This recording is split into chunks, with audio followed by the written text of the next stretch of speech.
कोयना चांदोली धरण पाणलोट क्षेत्रात पडत असलेल्या पावसामुळे कृष्णा व वारणा नदीच्या पाणी पातळीत झपाट्याने वाढ झाली आहे। येथील आयर्विन पुलाच्या पाणी पातळी 18 फुटांवर पोहोचली आहे। कोयना धरण 50 तर वारणा धरण 74% भरले।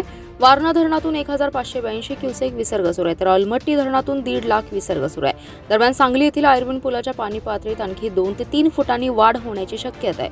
कोयना व चांदोली धरण पाणलोट क्षेत्रात गेल्या 3 ते 4 दिवसांपासून जोरदार पाऊस होतोय, त्यामुळे धरणाच्या पाणीसाठ्यात झपाट्याने वाढ होत चालली आहे। चांदोलीत दर रविवारी दिवसभर 70 मिलीमीटर पाऊस झालाय।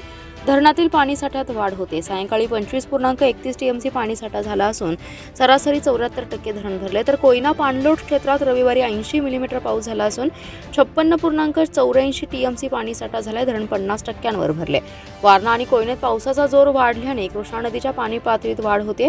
सांगलीत आयर्विन पुलाची पाणी पातळी 18 फुटांवर गेली आहे। सातारा, कोल्हापूर आणि सांगली जिल्ह्यात पडत असलेल्या पावसामुळे कृष्णा नदीच्या पाणी पातळीत आणखी 2 ते 3 फुटांनी वाढ होण्याची शक्यता आहे। दरम्यान धरण पाणलोट क्षेत्रात पडत असलेल्या पावसामुळे अलमट्टी धरणातील पाणी साठ्याकडे लक्ष लागले।